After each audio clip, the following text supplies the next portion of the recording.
Hello and welcome back to the Man from Hildebrand. This is now episode 16 of season 2, so this is the 16th episode of 2026. We are kind of already sort of in July now, so we're kind of past the halfway mark.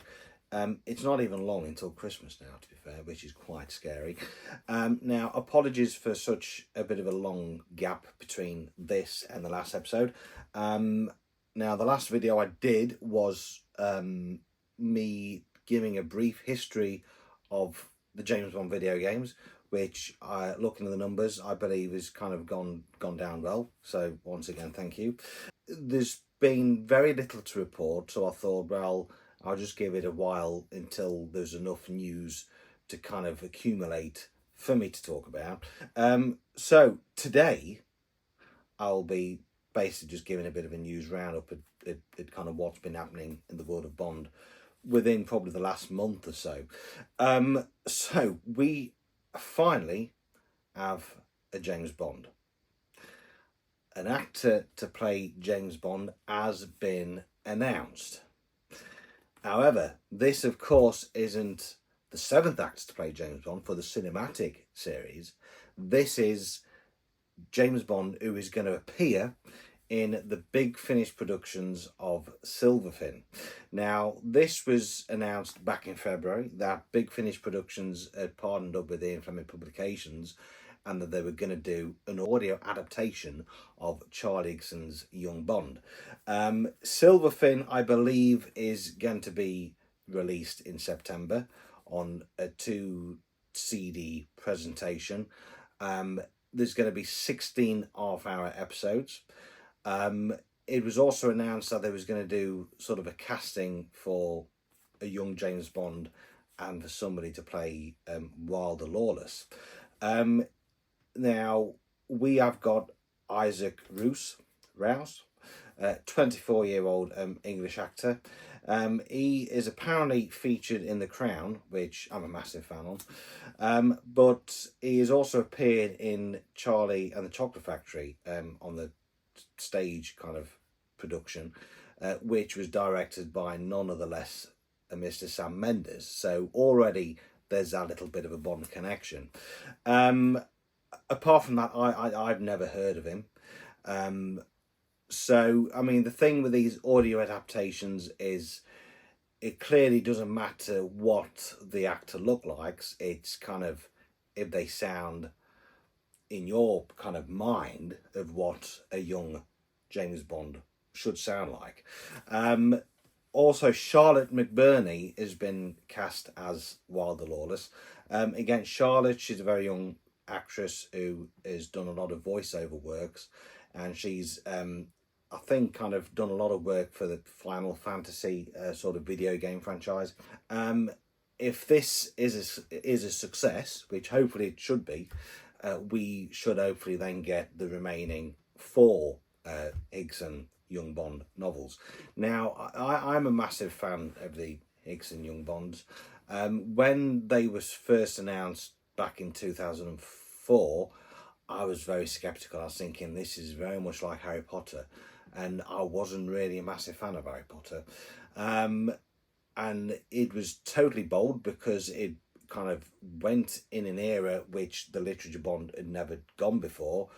And yeah, it was a very interesting, very bold, very brave move that Ian Fleming Publications did. And then when Silverfin was released in 2005, I can remember the weekend it came, I just spent the whole weekend reading it. I absolutely loved it. And then after that, we've just had the following. We've had Blood Fever, we've had Double or Die, we've had Hurricane Gold, and then we have By Royal Command. And then the James Bond, the Young Bond dossier that featured the short story Hard Man to Kill.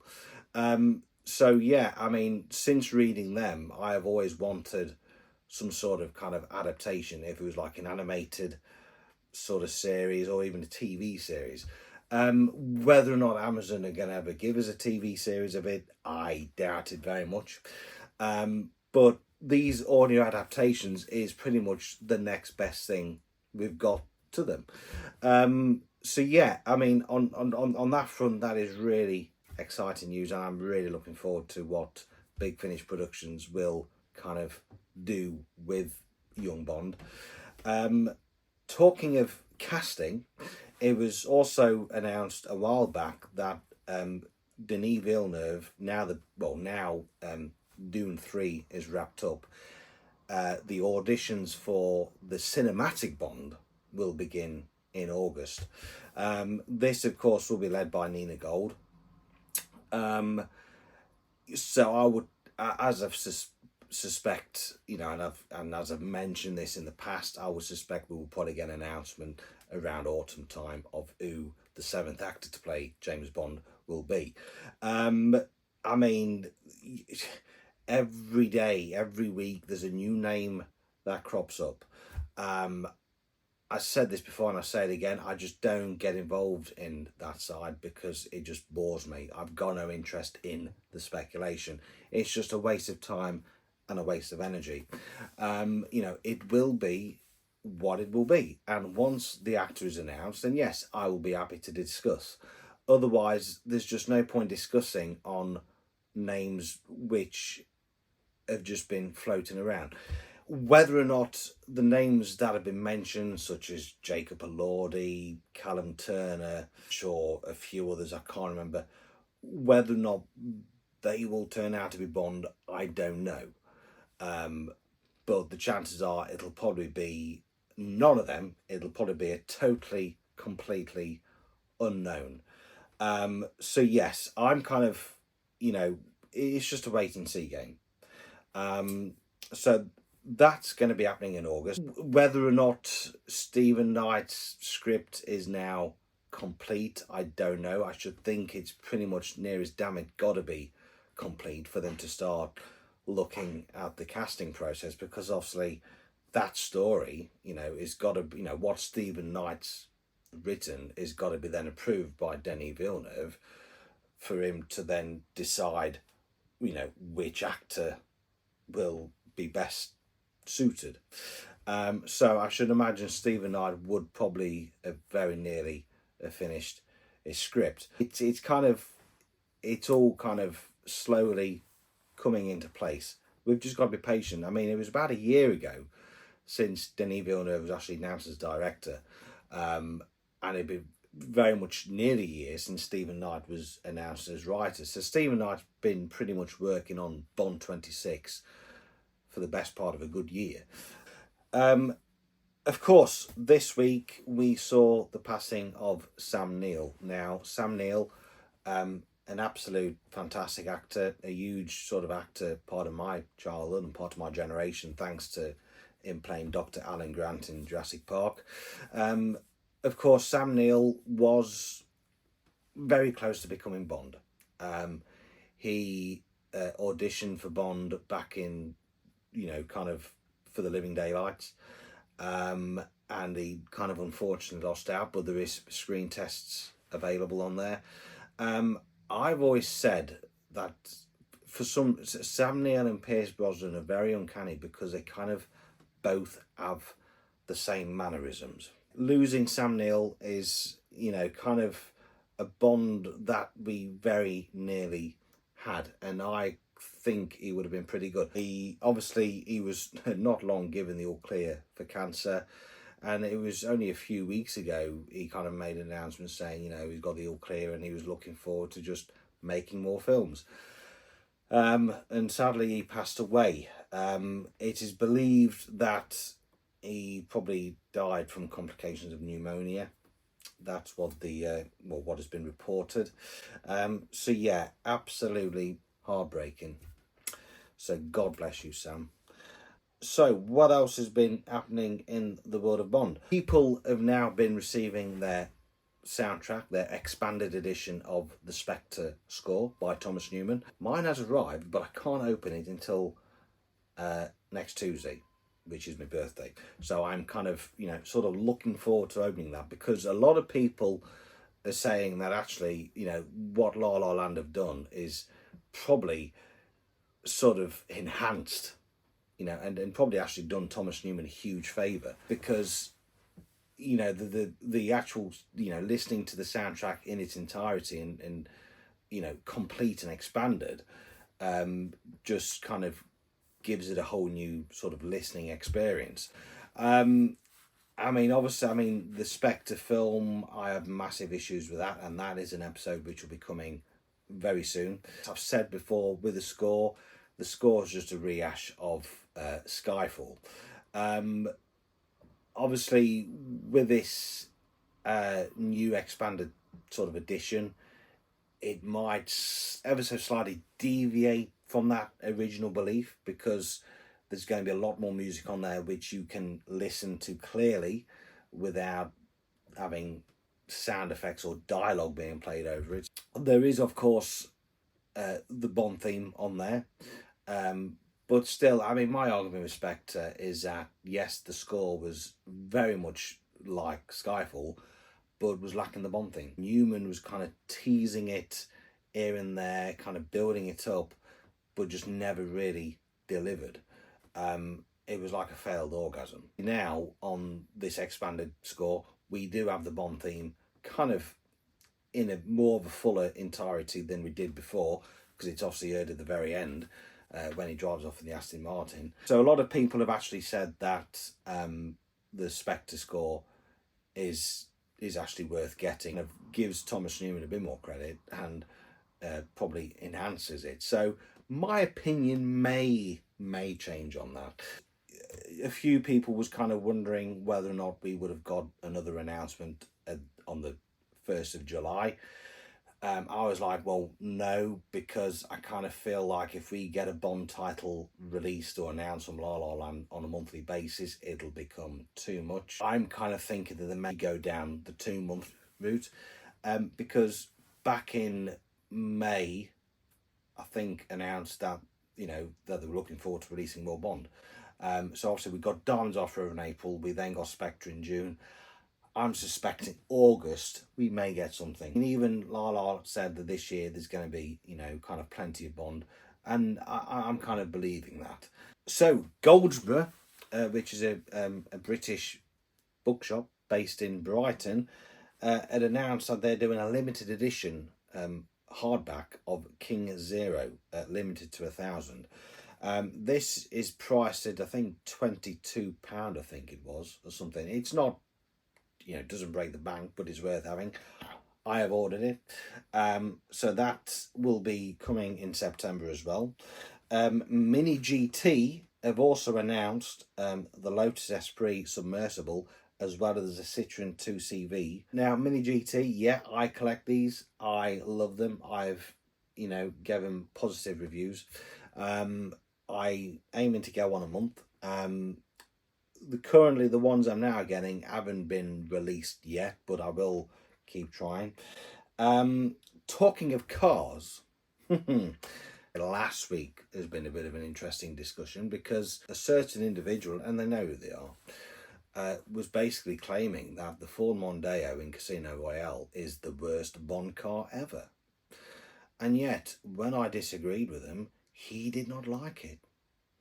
So I've been a very bad boy. In fact, I've been that naughty, I've had to give myself a good spanking, because with me disagreeing, I then got removed of the Spy Command, which is of course run by none other than Bill Koenig.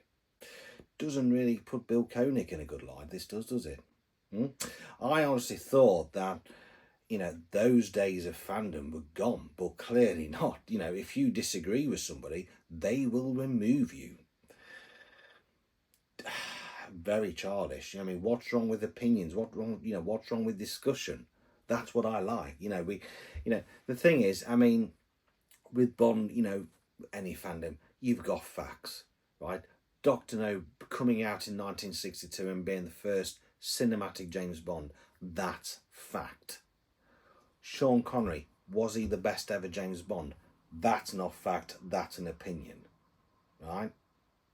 Everybody is entitled to their opinion. And every opinion, as far as I see, should be respected. Whether or not you accept that opinion or not, it should be respected in a polite, friendly, civilized an adult way. That is how the Bond community rolls. But when you get a prick like Bill, who, as soon as you disagree with him, either, I can't, I'll delete you. I've actually sent him a message to ask why I've been deleted, but he hasn't had the decency to respond. Who the hell is he, right? Yeah, he's a guy who's appeared many times on podcasts, tells the same story over and over, and he's got a blog. Doesn't make him anybody special. In fact, anybody in the world of Bond fandom isn't special, right? They're the same. Some of them may have just written a book or whatever, so what?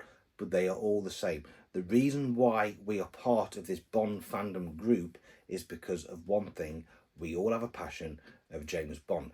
Now, in my book, there's no such thing as the world's biggest James Bond fan. It does not exist, right? And it absolutely infuriates me when people use that phrase, because it just does not exist. But, nobody has the authority or the right to speak for all fans. According to Bill, this survey had been done where the Ford Mondeo was, by many Bond fans, is considered to be the worst car. The key word being many, not all Bond fans. When I say, well, actually, I liked it, I couldn't see the problem with it, he just didn't like it. He was like, well, I'm kind of going against the fact. No, sorry, I'm not taking your word or the word of a survey as fact. That survey doesn't speak for me, and neither do you, right? It's pretty simple. So, it's at the end of the day, if you don't agree with something, fair enough, but you don't start having a hissy fit and start blocking people and deleting people and then making an announcement the day after to why you've removed somebody from the group. Will I be nominating the Spy Command for the Golden Bullet Award? No. However, I will be putting your name down for an award in medical science, because as soon as you open your mouth, Bill, you've instantly created the cure for insomnia. Going back to the Mondeo, I've said many times again that it is, it's nothing fancy. It's not the Aston Martin DB5, but, how is it any different to the Citroen 2CV? How is it any different to the Sunbeam Alpine? Right? It's a bog standard basic car. And the thing with the Mondeo is it must be a British and American thing, I don't know, but it's a very sort of ordinary car, a perfect car for a spy. You blend in. It's a reps car, just like the BMW 750 was. That was noted, taglined, nicknamed a reps car. And sure, as a spy, that's what you need to be. You need to be somebody who just blends in the background. So yeah, there was, and with the direction that Casino Royale was going and Daniel Craig was going, it was more of a realistic, down-to-earth approach. So the Ford Mondeo served its purpose. But for the Americans, that's not a good enough excuse because it didn't appear in a chase. So you are now rating a Bond vehicle of whether or not it appeared in a chase. Well, that's pretty fucking shallow if you ask me. At the time, I did have a Ford Mondeo, so naturally, when I discovered that a Ford Mondeo was appearing in a Bond film, I was absolutely delighted, So yeah, so that just seems to be the pettiness of Bond fandom. At the end of the day, all he's done is just made himself look a prick. So last Wednesday, so whatever date that would have been, Factory Entertainment had announced another James Bond prop replica, this time being the proximity mine from GoldenEye. This is limited to 500. This is also priced at, I think, £190, I think. I knew this was on its way. I haven't bought it because the thing with Factory Entertainment is, yes, I absolutely love their Bond license and the products that they've done, but there's some prop replicas and some things which a little bit hit and miss. I think, well, is that really worth me spending that X amount on that? The proximity mine just doesn't really do it for me. And I think it's a fact that we all know how it was originally made. So I'm guessing these proximity mines wasn't really a thing, and if they were, then how they was designed and how us Bond fans know them as would have been designed specifically for GoldenEye, and all they did is just the bottom of a joystick, you know. When you kind of think that, it's kind of like turned you off a little bit. It's a bit like the Moonraker laser gun.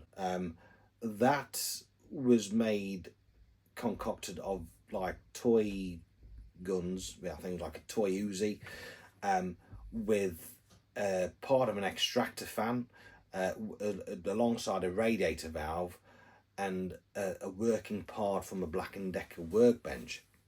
So when you kind of put them sort of everyday outside items together, it kind of takes away coolness and the sort of uniqueness away, I think.